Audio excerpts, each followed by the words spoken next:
Change Festival for our final discussion of the weekend, Rise Up to Reawaken. Why are we here? What does it mean to be alive together at this moment? And how can we be fully present to all that is being asked and offered to us and of us? Not as a rational human, a faceless consumer, trained to generate wealth and productivity, but as a sensual, complex, feeling being who has a loving role in the rich ecosystem of Earth.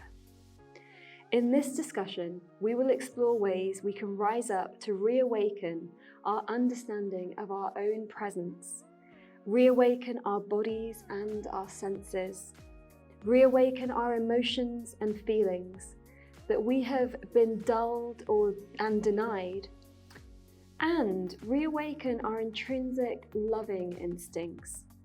When we step aside from the cascade of news feeds, data and social media, we can learn to follow the patterns of nature, practice nothing more, and deliberating less.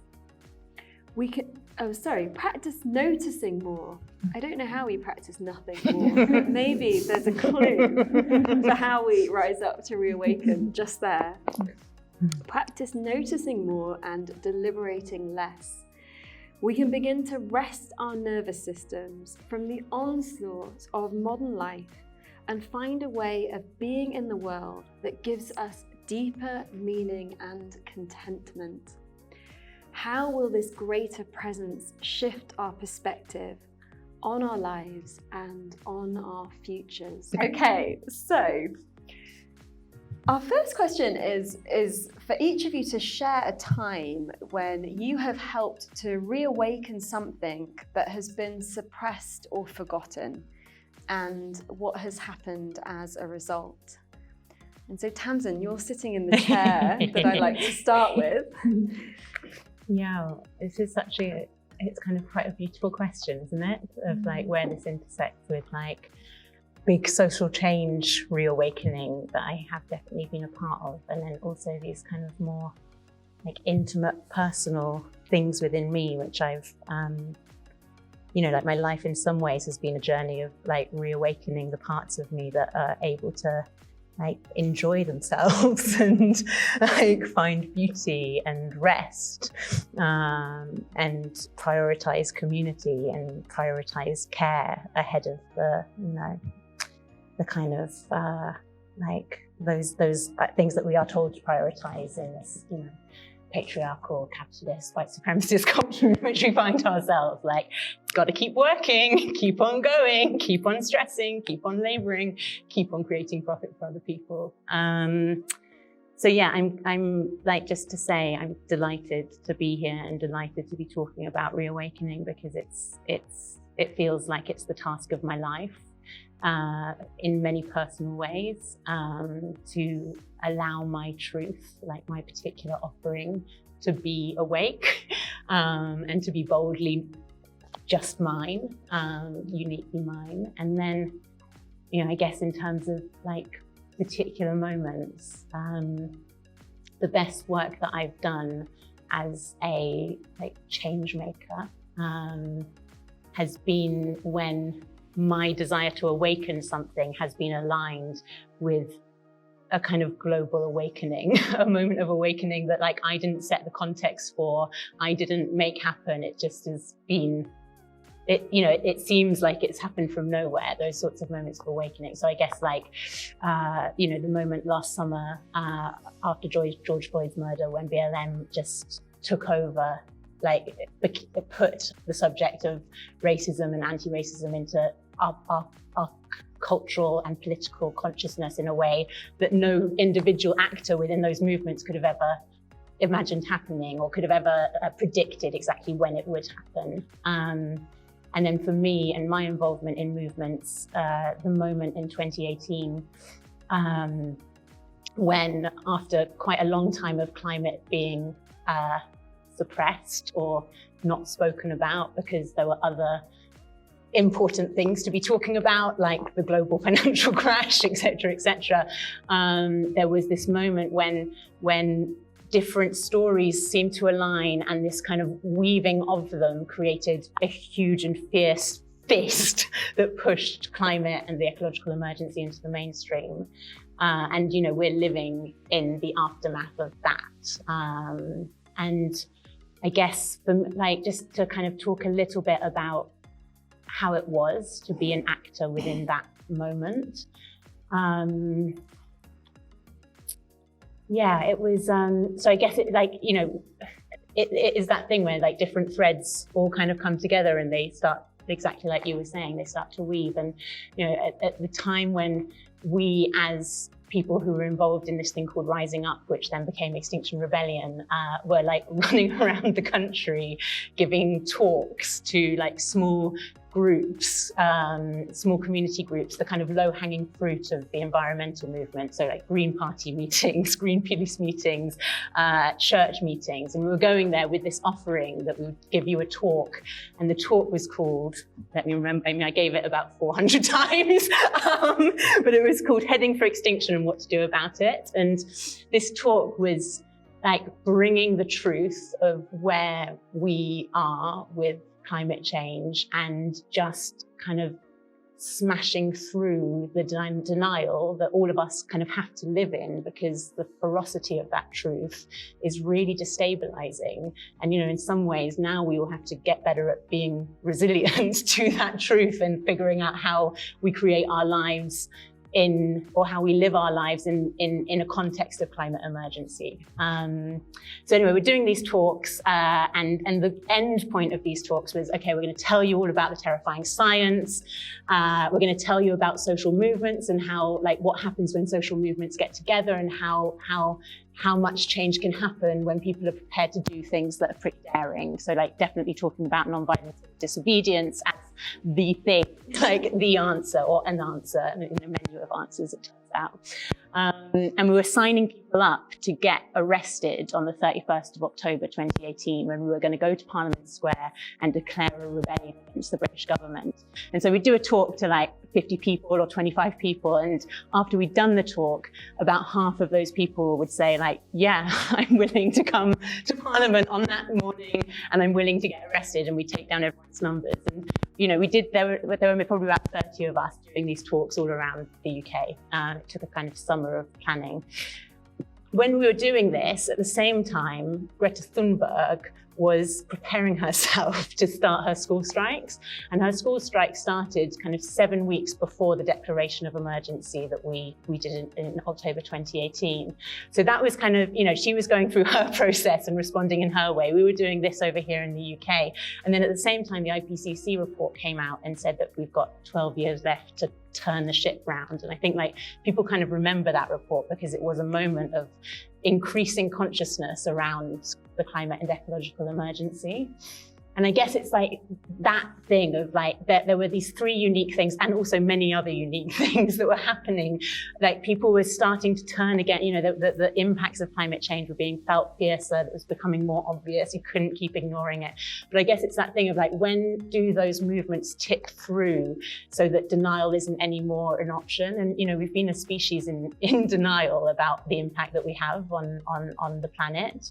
And I guess, yeah, that moment, you know, it really did feel like that something was being awoken, that all of us were suddenly hugely aware of the climate and ecological emergency, and that, you know, we were asking a more sophisticated question than just like, oh God, like someone has to do something. It was like, oh God, okay, like what do I do? Like how can I be a participant in defining whatever the future is going to be? And I think that's a really exciting awakening, is that I think increasingly people are figuring it out, and like my answer isn't the same as anyone in this room's answer. But I think everyone is starting to ask that question now, and that feels like, yeah, like a vast awakening. Thank you. You just reminded me actually of being at Parliament Square before the first Rebellion Day when Greta came to speak. Yeah. and I was standing with you and Greta's dad was there.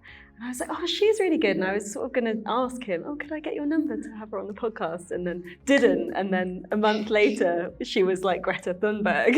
And so it is that thing of how you can just tap into a moment, and then the moment awakens through this and escalates power. Massively. Yeah. Thank you. We'll come back to some of where like the personal awakening and the kind of organizing awakening come together, because I think that's a really interesting aspect around this theme. But before that, I would love for us to hear from everyone. Zoe, can you share a moment for you where you reawakened something that was forgotten or stuck? It's so inspiring to hear your story, Tamsin, and I've definitely been one of the low-lying fruits in the small community organisations that have been turning up to these events and trying to do work from the inside. I suppose for me on that note, and a really sort of personal example, was about having studied climate change and climate denial and become very disillusioned about 15 years ago, being the only person of colour doing the course I was doing, having written papers on literally climate denial and front groups, and really realising that it was so set in back then. There was nothing that was really being acknowledged or done. I went into a period of quite despair, basically, of personal despair, and came back from my master's in ecology very drained and disempowered from the experience, but did also come back with a lot of rage and a lot of rage at the people who were teaching the course and who were telling us that to experience a connection with nature and a connection with climate, we had to get out into these wild landscapes and we had to have access to nature. So fast forward, that burnt away for a few years, and I ended up setting up a company called The Golden Company, which worked with inner city young people working with bees and beekeeping to facilitate connections with nature. And so it was a very, very small community-based project on a housing estate in Hackney. But it was one of those things that, like you've mentioned, Tamsin, and you've mentioned, Anisha, that it was just the moment that it happened, everything came together, and the idea got pushed up and kind of taken on by people we could never have imagined. So we had lots of people wanting to work with us and wanting to fund us and support the work of these young people in Hackney, and it started to sort of spiral out from there. And the beauty of that work in terms of awakening for me was that although we were using bees as our point of connection with nature, so we were getting young people living in Hackney who'd never seen the River Thames before. That's that's less than 2 miles from their doorstep. And they were turning up week after week and working with bees. And some of them were in gangs, some of them had been in not Borstal, what's it called, that Feltham.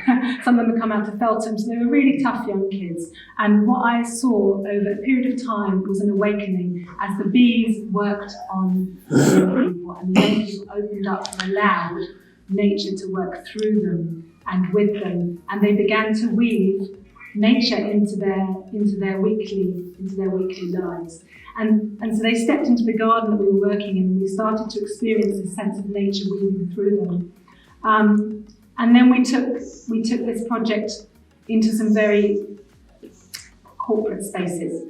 So we then ended up working with banks and corporate spaces where the young people were giving their power and their knowledge of nature to the corporates who were working in these banks, who then themselves, what was amazing to see, was they themselves then went on to have an awakening facilitated by the young people. So there was a kind of inversion of power going on through the bees and through nature. It was just really interesting to witness and experience, and the idea really got a lot bigger than I could have expected, because it just sort of felt like it came at the right time. And for myself and for my own sense of awakening, it really healed the experience and the damage I'd experienced studying ecology and being the only person of colour in that space, and always having to feel like the one in the room to have to speak to issues of race and all those kind of things that come up for us all the time. It really began to heal that. So Yeah, I guess the awakening was around allowing nature in and through us, and understanding and feeling that we don't have to go out into beautiful landscapes. I've had the privilege of being in a lot of beautiful landscapes through my work, but that we can find the beauty and the expansiveness and the depth of connection through being in very small urban areas. We can find a wildness and a power and a reconnection with our intuitive animal selves, being in very sort of small urban areas and situations. So I guess that was my response to that question. Thank you, Zoe. Chris, what about you?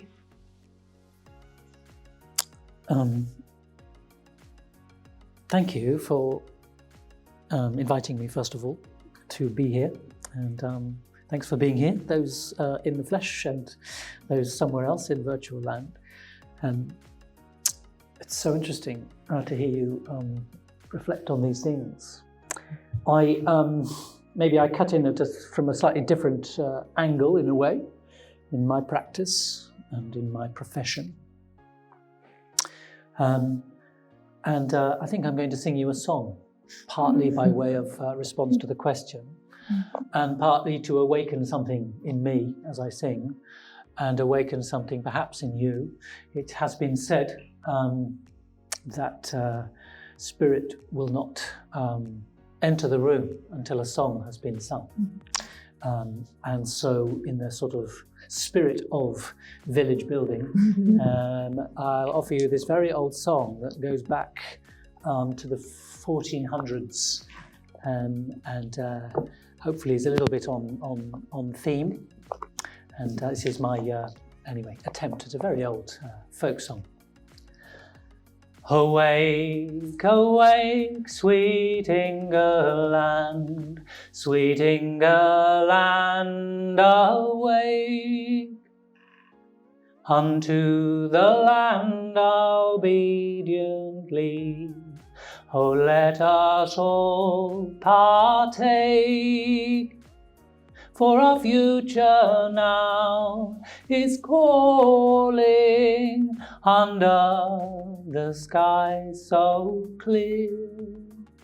So awake, awake, sweet England, for our history's always near.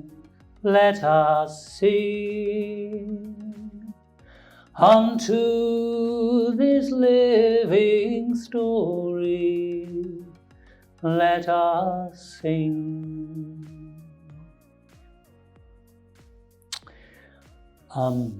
In a way, some of my personal awakening has come through the opening up a practice of singing to the land, singing with the people I invite over that threshold into wild nature. But not always, of course. And to tell stories of the land. That is a very personal kind of reawakening for me. And I'm pleased to report that when people indulge themselves and step over that threshold from indoors to outdoors, in whatever setting actually, and I've worked in virtually every setting I can think of, including those very urban settings, underneath a sky at least, there is a coming home of sorts. There is a awakening, there is a remembering of who we are, who we really are, in connection to the wild world, in connection to things like the provocations of songs and stories that help us remember, if you like, our kind of whole selves, and not this terribly industrial sort of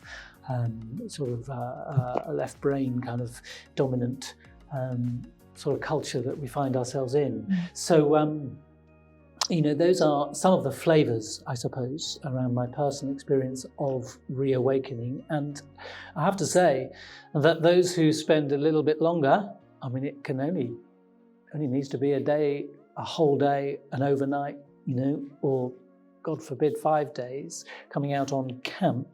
And the reawakening is deep. It is often a sort of whole pile of new trouble that in that remembering, there are big life changes and decisions made, coming back from that, kind of altar of the natural world.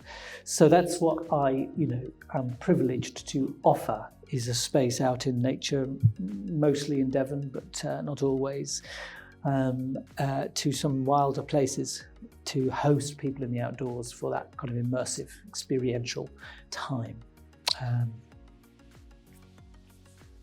Thank you, Chris, and thank you for the words, a whole lot of trouble, in respect to the process of awakening, reawakening. I wonder if any of you can share something that is perhaps more of an example of reawakening an aspect of yourself, or reawakening into a more embodied sense of yourself, or a more soulful aspect of yourself, and a little bit about that process and what's unfolded or is unfolding. I mean, I could just, since I'm here and you are looking at me, and this is the way we travel around this circle. Just for listeners, I'm sat opposite Amisha, and yes, we've been going. Tamsin speaks, and then Zoe, and then Chris, although it might change. But yeah, I really, when I came out of university, I'd really been having my left brain trained for my whole life, since childhood. And then, yeah, the kind of university spaces that I was in, it was such a celebration of productivity, and all of my self-worth was tied up with being a success. It didn't really matter where that success, what version of success it was, as long as it could be something that could be shown to others and somebody would be proud of it. Probably my father is the success that the model that I was going, kind of shocking, but also successful. I'm the youngest child. And so I came out of university, and I came out of university also into a kind of the first glimmerings for me of climate, of a politics or of a culture that was not taking climate seriously. So I think it was Gordon Brown that was Prime Minister, and he was like, yeah, hey, let's go for the expansion of the third runway at Heathrow Airport. And so that was kind of just that was assumed, why on earth wouldn't you expand Heathrow Airport? Why shouldn't we build a third runway? And I think I first came at climate through the lens of fear. And I'm so tender about this at the moment, because there is a lot of fear to be felt when we think about, the future that is emerging and the future that is being allowed to emerge by those with the most power to transform the system. And of course, it's not in their interests to transform it, but you would think that at this late stage, with so much at risk, there might be some leadership from the top. And they are also humans with life on this planet. Yeah. And children and grandchildren. Yeah, exactly. It's really, it's troubling, isn't it? And I guess there are just different levels at which some people are not going to have to feel the impacts, and they can believe that their privilege will maintain forever. It's been that way forever, it will be that way forever, and they think they don't need to feel the systems changing, the climate changing is going to shake their privilege, although of course it will. And we're seeing that already in some ways. But I think I only very recently kind of attached or became able, found the courage to speak about my queerness in terms of the climate emergency. And at university I was kind of obsessed with moments in history when external contexts had been manipulated by people in power to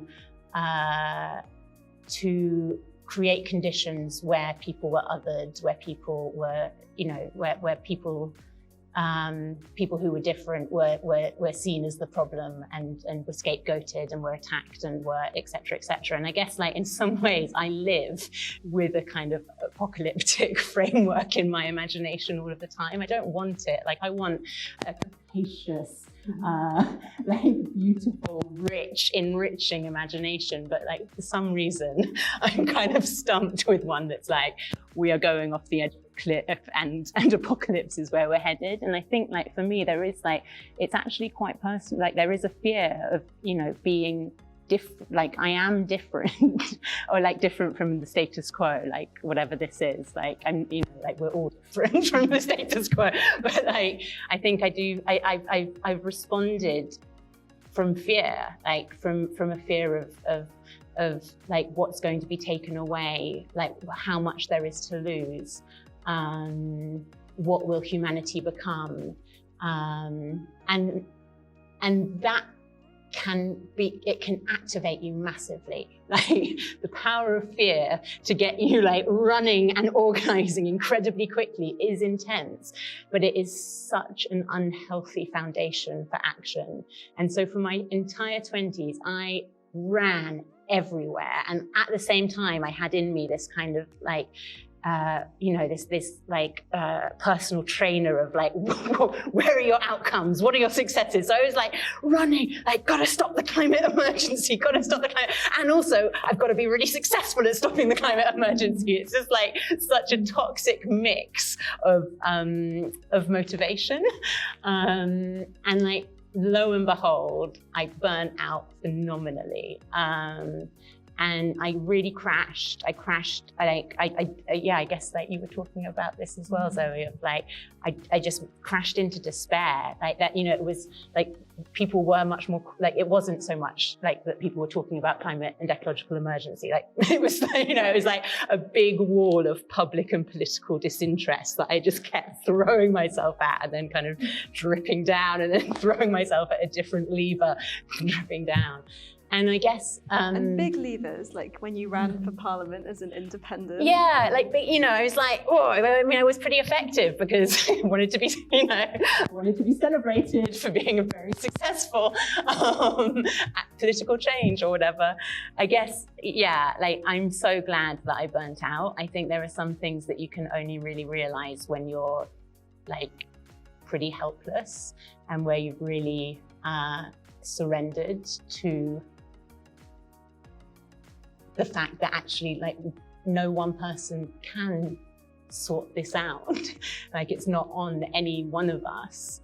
And that kind of recognition that, you know, the kind of acceptance, I guess, and people talk about this within the kind of grief curve of dealing with the climate emergency. It's like, you know, the end goal is the end of the grief curve, like after denial, after this and after that, is that you accept that we are here, this is the context, and then you can start figuring out, like, from a different basis, from a kind of foundation of like self-care, self-love, like community, trying to work alongside people rather than like be the person at the front. You can start to build some more sophisticated environmental practices, or I have started to build some more sophisticated kind of environmental campaigns, political practices. And I think those have been embedded since I kind of came back onto the scene, which is like the beginning of Extinction Rebellion really was part of me coming back onto the scene. I think they have been embedded in like what I've brought. And, you know, like activism is so filled with people being motivated by fear, working furiously and then burning out. And I think what I have brought is like, let's, you know, what we build together is actually more important than like the outcome of our goal. You know, if we're like able to actually talk to each other, bring our fears to the table, not speak over each other, not hear you because actually what I've got to say is more important and I feel challenged by your very existence, you know, like all of that, like kind of, that's like the three things that I always say is like patriarchy, white supremacy and capitalism is like the things to kind of dismantle from our ways of relating to each other and to ourselves and to the natural world.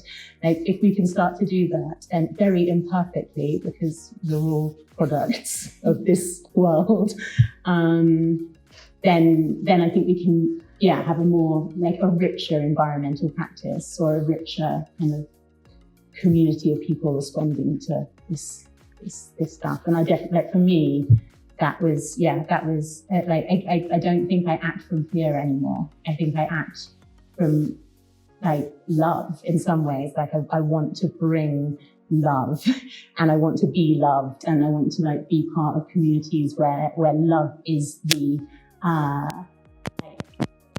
energy behind what we're doing. Something like that.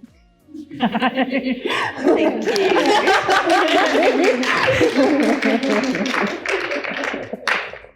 Would anyone else like to share? It doesn't have to be in the same order. We can disrupt all patterns. Would you mind repeating the question, and I'll refresh my response. The question's not that important as what's kind of alive in you right now. But the question is around what something from your own personal experience of reawakening.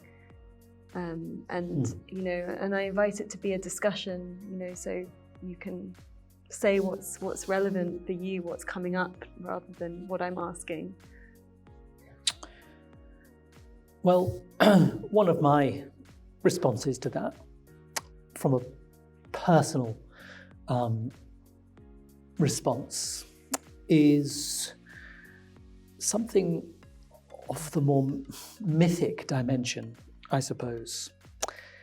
And I've been provoked and challenged, really, to open up a dialogue, in the broadest sense of the word, with the more than human world.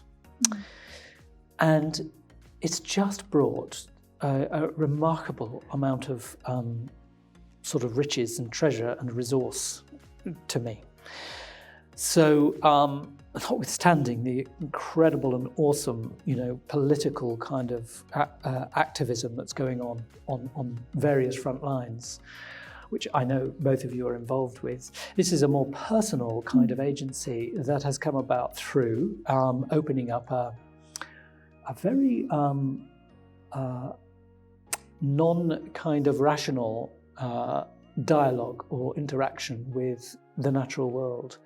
And I'm really speaking about swimming in sort of imaginal kind of realms, with what would some people would describe as the sort of more real world, as opposed to the one that is sort of available to all of our sort of tangible senses, and that we experience in the everyday. And that is a slightly odd thing to speak about in a way, but I can't tell you how much. Why do you think that's an odd thing to speak about? Because it isn't normal. Who says what's normal? These terms. Well, I'm just talking about a dominant kind of, conversation that is more concerned with, what you might describe as the everyday world. So I'm sort of introducing here the kind of aspects of the soul, really, awakening, which is very different from the normal kind of ego path of development, which is very necessary to sort of survive in the world. But there comes a point in a life where there's something more, and the dimension that I've discovered is available happens to be a very resourcing one to send me back onto my own front line. That gives me agency in my activism in the way that I choose, to put myself out there to affect change in the world and be one of those hopefully change makers. And that is, it's a very personal journey. And I suppose I've come to have a conviction around that personal work in order to affect one's sort of more public or political kind of drive, and in order to affect sort of the deeper change, I suppose I've subscribed to a view that, actually want us to attend to the agency of one's being self, one's soul kind of movements, to bring that into some coherence for oneself. And I've just had, that experience over the last sort of 9 or 10 years particularly, which has given me, I guess, insights into actually what I have to contribute to the world. My unique place, my very own and individual kind of role within this, very complex matrix of everybody doing these different things. But I have to say that has only been able to be possible for me when I step over that very purposefully, a particular threshold, and invite a kind of more soulful conversation with a world that is not a human world. So I'm advocating taking a break from the human world and the sort of the confusion and the strife of that. And whatever it looks like, and it can be a park, in a city or a garden, it's where you're sort of stepping off a certain sort of, train, and just going out to sit, perhaps, and just change the rhythm and allow yourself to, get very, very present and feel whatever you need to feel. But also consider a wild possibility that this other human, more than human dimension has an intelligence, has something to say to you, has a hunger to know you. And so various practices I've begun to step out, and it looks like a man talking to himself, of course, but to go and speak out loud to those forces and just gather myself in that process. And I'm following one particular inspiration of mine. He's become, he and his partner, this is Bill Plotkin and Janine Mary Haugen, who have offered a sort of pathway for me, a framework for me to become, that's right, a much, much more effective agent of change, simply by getting off the trail, I suppose, and doing. So this is my, response to this sort of personal kind of work that feeds back into the political. So I think that makes sense. Probably not. Chris, it all makes sense, and I feel like we need to be able to talk about this with full, of course there's more than human in this world, and of course we all need to be out there talking to trees, not just fighting for them, and that's this turning, that's something that feels like it needs to be reawoken in all of us, because there must have been a time in myth or in real, whatever that means, where every human talked to the more than human world. Zoe, what's alive for you? I feel relieved that the conversation's turned this way and we're the wife here.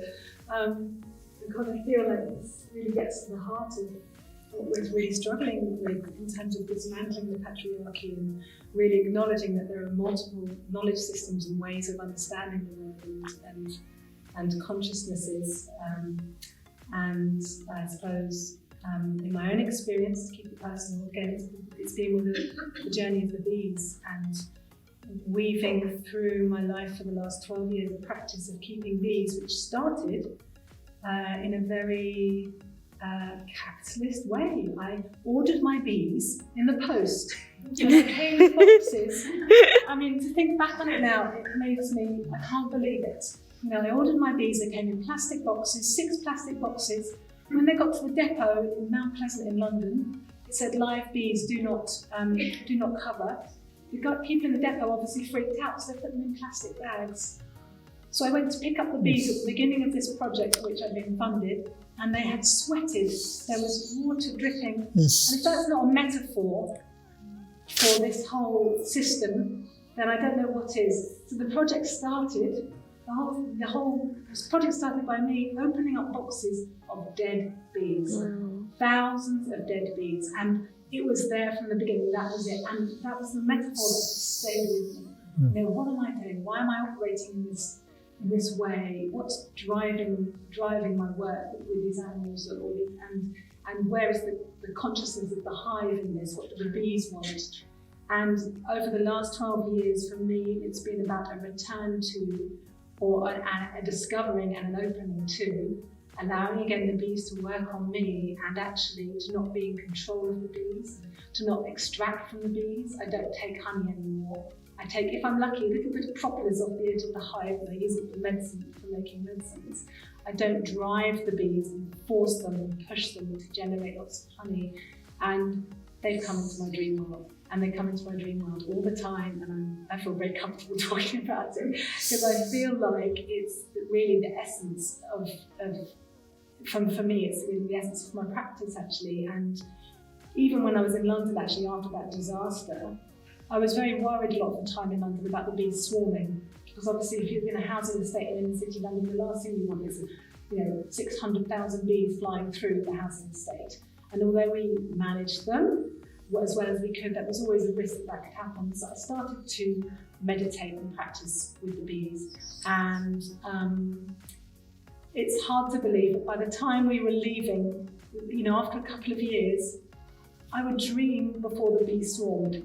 So I would dream the night before, and I would say to my people that we need to get down to the hives tomorrow, the bees are going to swarm. And it happened twice. It happened twice that we were there waiting for them to swarm, and the bees swarmed. They tell us if we're willing to listen, and I do really, really believe this, and I believe this, across the non-human world. I just think this listening to the non-human world and having the humility to connect and have the practice that allows us to really deeply listen and deeply allow our egos to dissolve.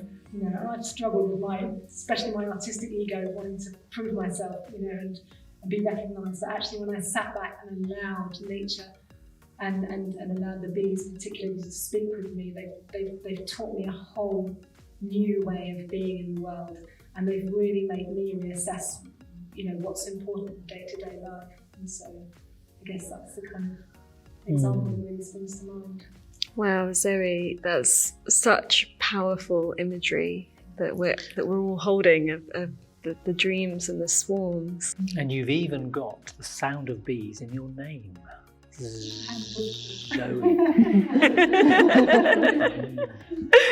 I should also just add that I don't think this is not because I'm exceptionally connected, or that I think this is available to all of us. This Absolutely. is the crucial thing, and I think that's the message that we really, really need to be working on now. This is all of our birthright, and it's just about tuning in and tuning out all the noises going on everywhere else in the world. So yeah, I wrote a book about intuition last year, and it really feels like we just have to understand it as an aspect of our intelligence, and actually how wasteful it is and has been, that we're not using half of our brains. Like that's the reality of it. And so what would happen, what's possible if we all reawaken that part of our intelligence? Like, we have no idea what humans can do if we all use that part of ourselves, and if that becomes normal and it becomes part of just how we live in the world. And it feels like a really incredible time, because there is an opening that's happening for that to kind of move into a more accepted, open discussion. And I feel like the more that people share their experiences, the more it reawakens the possibility inside those that hear them. For me, a lot of the quote unquote training, like around intuition or the more mystical realms, has been because I've watched someone else who's in tune with their psychic awareness, and I've watched what they've done, and then I've worked out how I can apply it in my own moments when it arises, and then you just kind of learn these things, and then something else opens up in the field, and then you might go and talk to a tree that might teach you something else, and it's like this whole kind of unfolding of education that's a completely different to what we were given as education. Yeah, this dominant culture idea, isn't it? It's really like, even when you said like you just dissolve your ego, I was like, oh my god, like what bliss if I could just dissolve my ego. But it's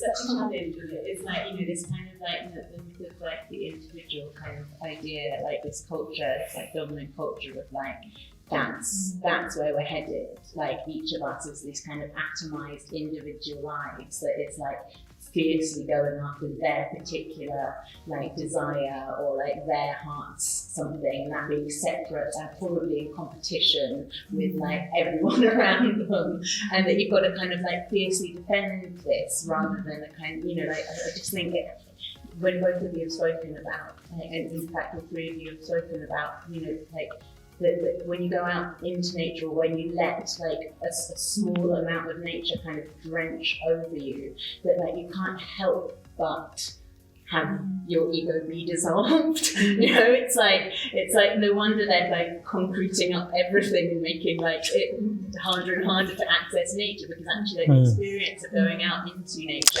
is a transformative experience. And I think like, yeah, you know, I used to roll my eyes at like self-care talk. I used to be so disdainful of people that were like, I like to go out into nature. I was like, whatever, like we've got a fight to fight here. Like, stop like spending hours in nature and like come back to the table and figure out how we're going to shut down that airport or whatever.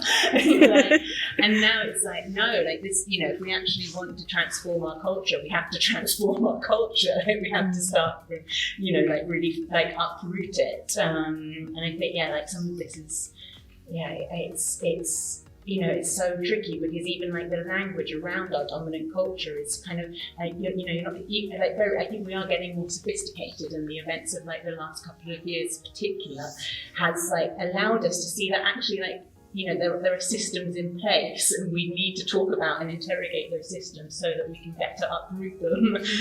But that's so new, and like some people, you know, like the whole like woke thing of people just being like, if you're going to talk about racism, we're going to call you woke. If you're going to talk about gender, we're going to call you woke. If you're going to talk about, and you're just like, yeah, like I think there's, you know, we just need to like push back at this so much and be like, you know what, we can sit here and talk about hugging trees, and that would be like an incredibly valuable discussion for us to have, especially if it inspired some other people to like boldly go out into their like green spaces and like have a conversation with a tree or talk, you know, like, oh, I just love the embrace of a tree. But it's like, there is part of us, right? It's like, don't talk about that, like roll your eyes at that, because like if you talk about that, then you're going to be one of those people, and if you're one of those people, then they won't take you seriously, and you've got to be taken seriously to have any credibility, and actually the rules of the game are the rules you should follow. And it's like, no, I want to like tear the rules up and like assert that there are other ways of living that are like so valuable. And I think that is happening. Yeah, it's clearly happening, because we're having this conversation now. Yeah, it's always interesting to look into where did the rules come from as well. And so 2021, I am not a dog person, but recently welcomed a puppy into my life. And so I started looking into dog training, because that's what you're supposed to do.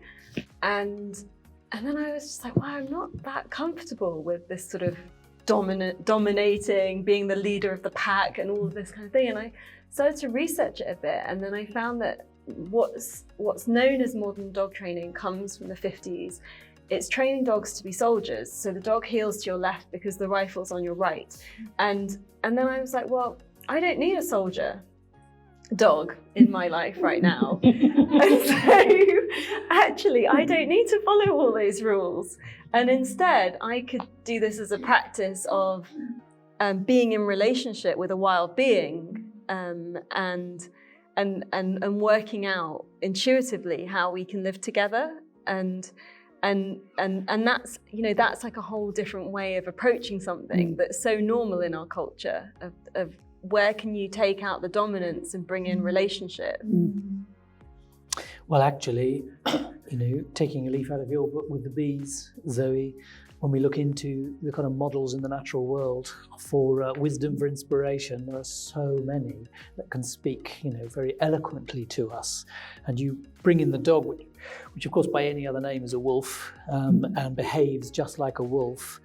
There is indeed a whole other paradigm of how you should approach and could approach, owning a dog as or welcoming a dog as part of your human wolf pack, and treat the whole thing very, very differently from that paradigm, which recognizes kind of alpha male, kind of leadership, which is pretty well been dissed in wolf conservation now. And I've met the fellow who went to live with a wolf pack for 2.5 years in the wilderness and was accepted by the pack. It's a long story, but it's an extraordinary tale.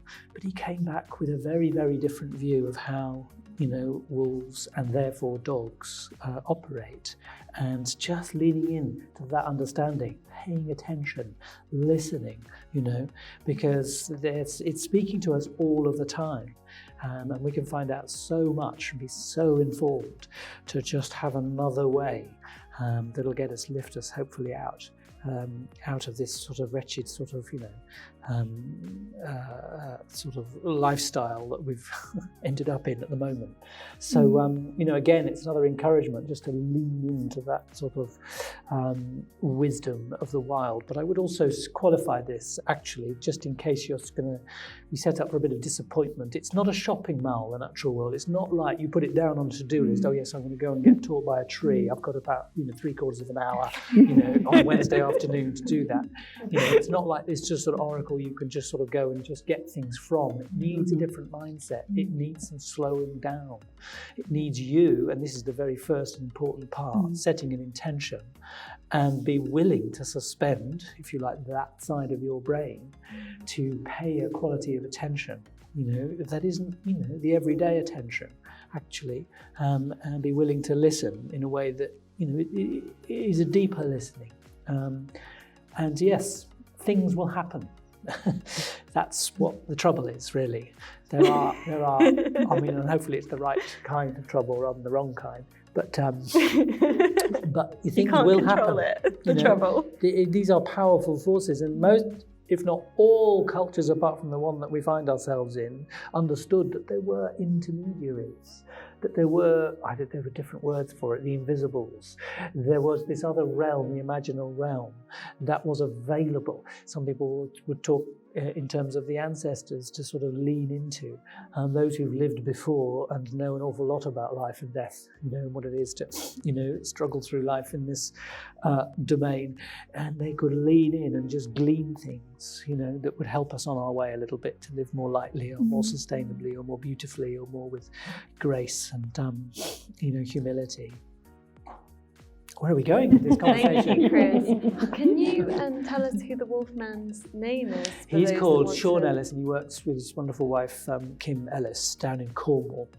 And you can go and visit them. He does a lot of work with dog training to just adjust things. You've got to know what social role your dog is. And you've got to know what social role you are. You've got to understand this sort of pack system so that everyone can sort of slot in comfortably. Most of the problems are, as he sees through the dog owners that he sees, of people trying to make the dog, fulfill a role that they shouldn't naturally fill, or that you're not fulfilling that role and therefore the dog is having to. Very interesting work. And he wrote a book called Wolf Within, which is this impossible story of 2.5 years, literally living with a wolf pack, literally eating what the wolf pack brought him until he was accepted, fully accepted. It took about 3 months apparently, lots of nips and bites and things. And he became the nanny of the pups. That was his social role.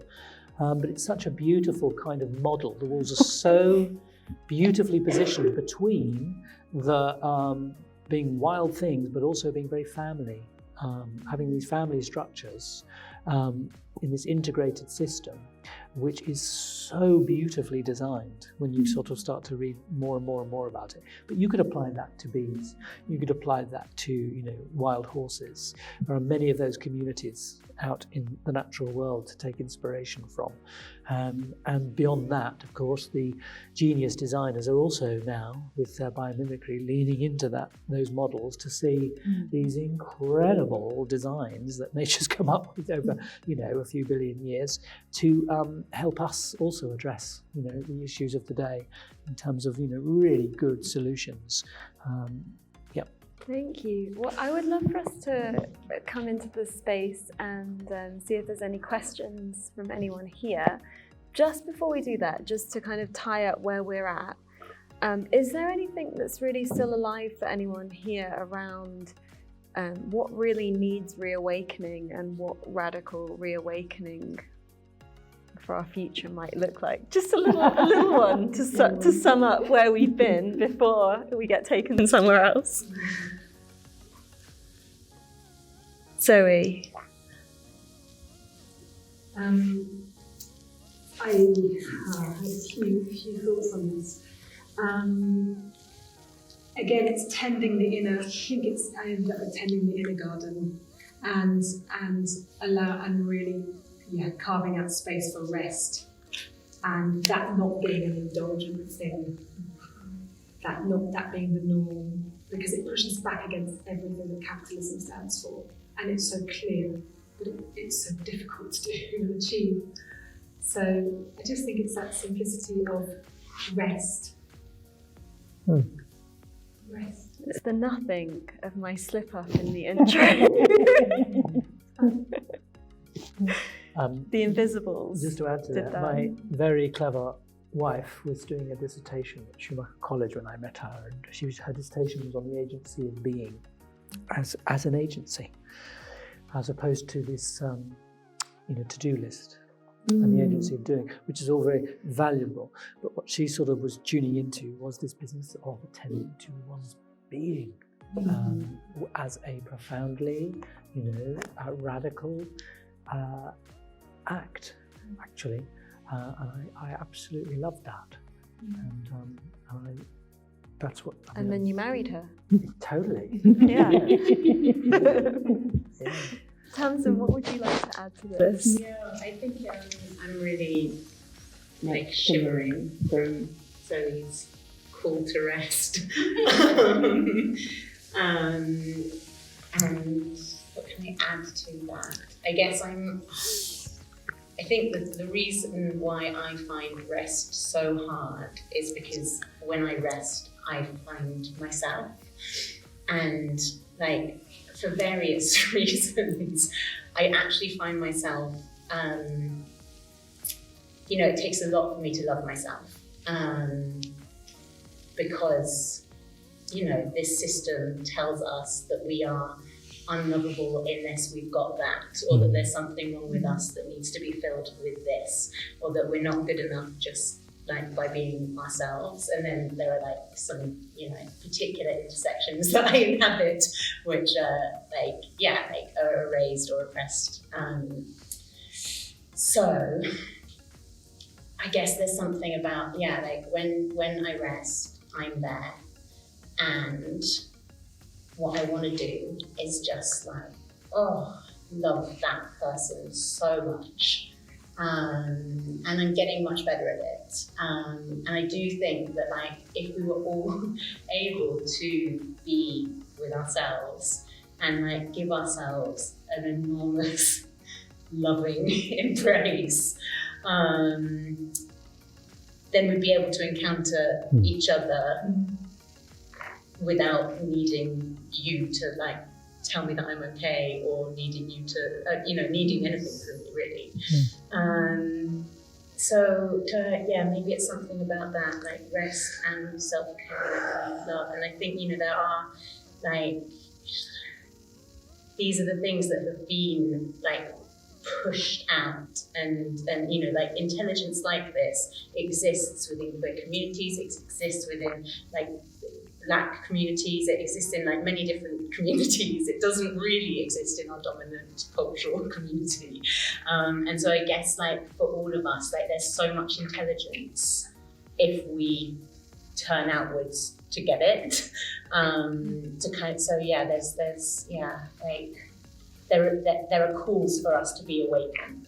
These people, these experiences, the Black imagination, the queer families, the idea of chosen family, of building community, like all of these things, like they're calling us to be awake to other possibilities, other dynamics by which we can, the non-human world is like one that I tend to feel like a little bit like I don't give it as much attention as these two, but like I know that there's intelligence there that's just going like, wake up, wake up, wake up. So yeah, just kind of tuning into that. It's super great. And it starts with, my piece would be around stopping. As you say, resting. My students have a practice of, we call it the sit spot, which is to just spend some time regularly in the same place, under a tree, garden, wherever you can get to easily, and cultivate that agency of being. There's a restful place there, a resourcing place, and a listening place for these things that come up. And one of the practices as well, inside of that, to take away from this would be a gratitude practice to remember, despite all of this, confusion and strife, is the blessings. And it is said that gratitude tempers greed. In other words, it's a state of sufficiency. And there is such resource in that. Actually, when you spend a few minutes remembering what you're grateful for, and these are all sometimes obvious things, but in just saying them out loud to someone else even, just changes the state that you're in and provides more agency and more resource. So that's another little something that can happen in the restful period, in the little sit spot practice, in the moments of pausing, the moments of just self-care that embodies that sort of a practice. These are radical and revolutionary acts. They're very, very kind of not in the kind of, regular sort of day world stream of existence, are they? But, it's all the rage, mindfulness. So this is just another sort of expression of that need that we are now finally recognizing. That we do, we are tender beings, and that we need to attend to ourselves as well in order to tend to others. I promised we would have a question. Who has the question? Dion, can you come here, because my mic's going to fall down my trousers if I come to you. And can I ask you to keep your question really succinct, because we don't have a huge amount of time. We could keep our answers succinct as well. One word answers. Not all of you. Hi everybody, thank you. My name's Dion, Ellis Taylor. So I'm just thinking, Tamsin, about what you were talking about regarding tree hugging, because I think it's a really important point. How important is it that we are not only speaking with ourselves? How important is and how useful is a truly inclusive and accessible language? And what should that language sound and look like? For example, hugging trees, eating the food from dogs, dreaming and talking to bees. How harmful might an inaccessible language be? What kind of harm occurs regarding our greater cause? Thank you, Dion. Yeah, I don't have an easy answer for this, because I think there are enormous sets of interests that other the sort of language that we use. So in fact, Boris is like prime example of this, of huskies, tree hugging, whatever's kind of the fog, kind of belittling of the biggest, most important issues of our time. People who are responding to those are suddenly all wrapped together in like a kind of like white middle class lofty, which actually it doesn't necessarily reflect the movement, or at least what's like now emerging as the movement, or the movements. So yeah, I think like authenticity is everything. I think you can talk about tree hugging and you can talk about bees and you can talk about all of these things, as long as you're talking about them like with your most authentic, like, I think so. Do you have anything to read? Yeah. I do apologise for the question, but I think it's important. Yeah, it's super important. It's really important. I think we can all be conscious of it as well, and we can try and have conversations that go beyond, like there are many ways to talk about things that we're talking about, and like luckily I think it is now like we, and like say that as a kind of white person within the environmental movement, and learning so much from like Indigenous cultures, Black feminist wisdom, like just the vastness of it to people who have relationships with the planet who aren't white, like, and suddenly you're like, oh right, okay, like there are other ways of talking about this that make sense to like some, like to a single mum in like a council estate in Newham. I think we're approaching a 10th tipping point. That tipping point being a social one, and it isn't white middle class issue. Yeah. I meet people down and dirty on the street, but they talk to me, I have conversation. They really care. Yeah. I want to do something. Exactly. Very good. Can I just add something And briefly? Just to summarise, because what Dion just shared might not have been heard on the mics and by those not in the space, but just that, that there's people out there that are doing this and living this, and that's important to acknowledge.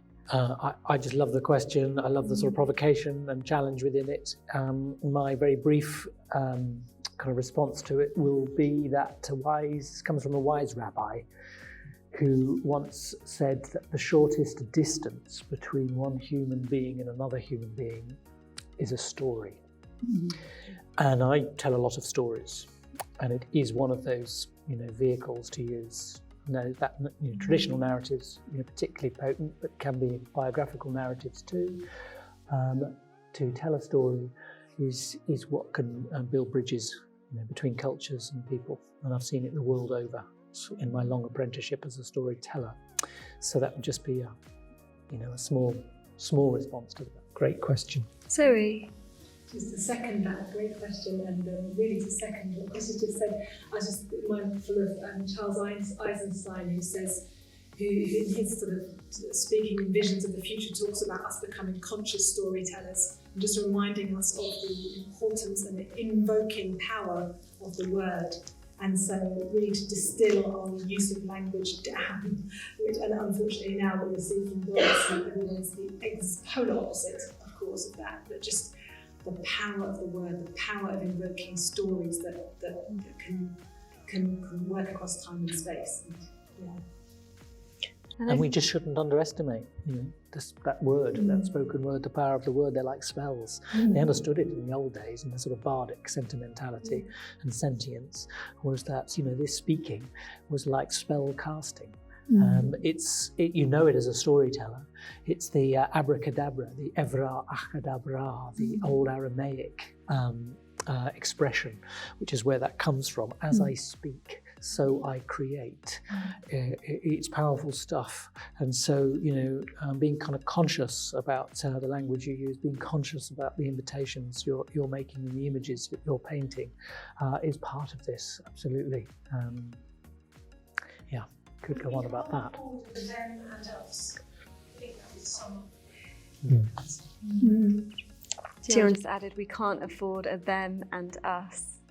And I feel moved to remind us, like, as Chris said, when you connect to trees and the sky and the earth, it kind of grounds the power that you have. And like Zoe said, like, we all have access to this power. It's part of who we are as humans.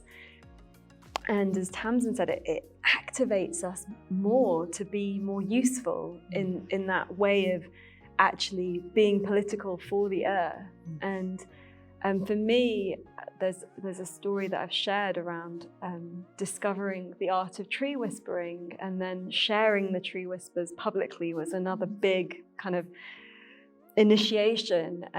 But that every time I go and ask these trees for a whisper for the community that I'm sharing it with the futures community, it's always an activation. It's always like the words are like rhythmic, and they kind of ground into that sense of being and possibility in a way that I know I wouldn't just say down the microphone without being in that dynamic relationship.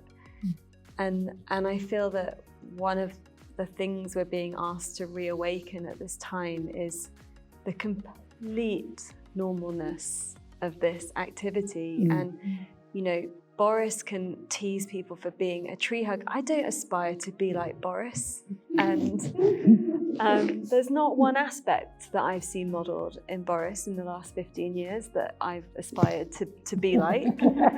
I'm very confused as to how he has managed to keep getting rehired into big jobs, because I feel that for me, as a brown woman that comes from an immigrant family, if I had done just 5% of one of the things that he's done, I would for sure never work again.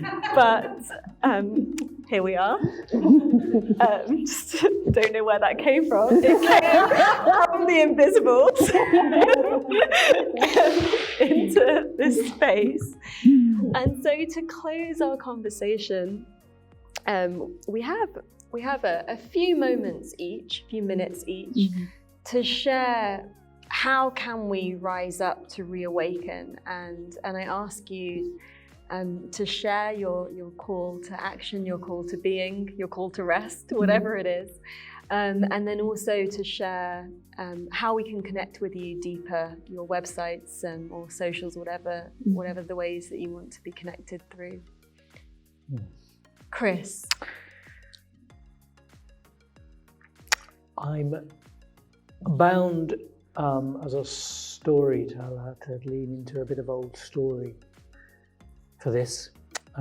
There's a kind of very old myth from within the sort of culture of Western Europe, or the more recent culture, stretching back a few hundred years, the myth of Parseval. I don't know if everyone is familiar with the myth of Parseval, but Parseval is a young and sort of heroic young knight in Arthur's court. He's charged, along with the other knights, to find this holy grail, this mysterious, elusive chalice. And there's no sort of A to B route to get there. But he finds himself, after a massive wandering and many adventures in this very bleak wasteland, and ends up at this castle, ends up at this very morbid and somber feast where there's this image in the corner, this character of the wounded sovereign. And he meets the sovereign, doesn't say anything, because detail in the story, which takes about 4 hours to tell, by the way, so I'm giving you a real, précis here. The detail in a part of that narrative is that he was told by his mother, who he was brought up by as a single mother, he was brought up never to ask a question of those in authority, which is an intriguing little detail. So he doesn't say anything. Now, the short story is that he gets back and he's exposed by this very wise woman back in Arthur's court, who publicly humiliates him, saying, "You idiot, you were there. You didn't ask a question. You failed to ask a question." And that's a very challenging part of the story, to ask the listeners, what question have you failed to ask so far? That'd be something to take away and reflect on. But Parseval eventually, knows that redemption means going back to that castle, but of course he can't find it. It takes years and years and years. But eventually he does, and he turns up very world weary, and he's lived a life by now, and he's made all his mistakes. But then he sees the same scene. There's the wounded king, and he goes straight up to the wounded king and he says,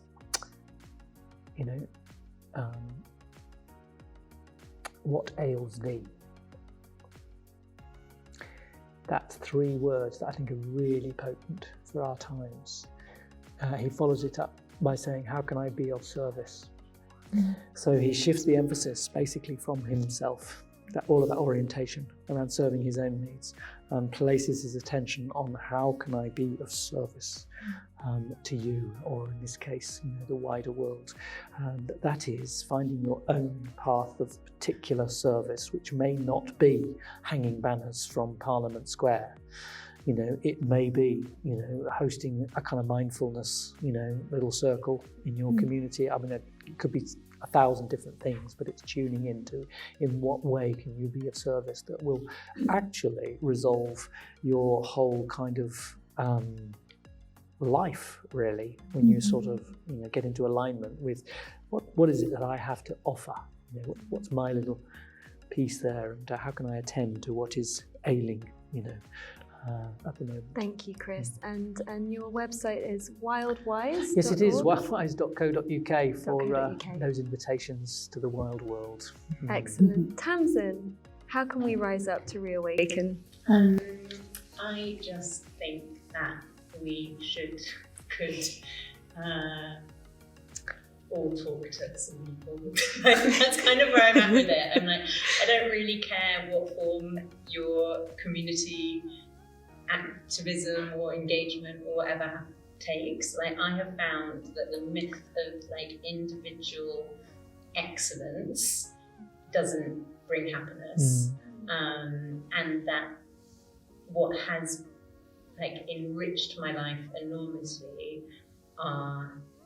is belonging to communities and having, you know, a leadership role in some, like much less, like as a more humble, like of servicey or different kind of service role in others. You know, just showing I loved it. It's a very small story from the pandemic. It's like I wasn't involved at all in organising the mutual aid groups that happened where I lived, but I was able to just show up and be part of them, and it just felt so wonderful to show up. So I guess like I will always be trying to persuade you to join the Green Party or persuade you to do this or to do that, but it doesn't really matter. I just think there's such enormous gifts in relationships that we can build. So just that. And how can we contact you? Oh, well, first of all, can everyone buy my book? It's called Do Earth, Healing Strategies for Humankind. And I just think it's the best single thing that I've ever produced, like, to be honest. And it's not my wisdom at all. Like it's like a collection of the lessons that I've learned from 15 years of doing this work, and some of that has been that I have transformed through the work that I've done and the relationships that I've built and the lessons of people who have wisdom that is like much more ancient and much more useful than what I was ever taught. So there's that, and then usually the thing that I'm most responsive to is Instagram, where I'm Tamsin Omond. So if you want to like get in touch, then that's the way to do it. Thank you. Zoe? My publisher will be so happy.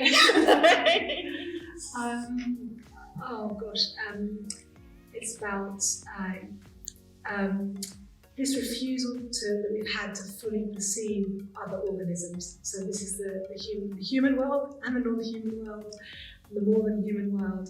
So this is about cultivating an ability to fully see what is present and what is there and with us, and that's people as much as rocks and trees and herbs and propolis and bees and those things. So I suppose that's really my call. I'm hopeless on social media, but I'm at Zoe L. Palmer, and my website's www.zoegreenpalmer.com. Thank you so much. Such a joy to be with you all. And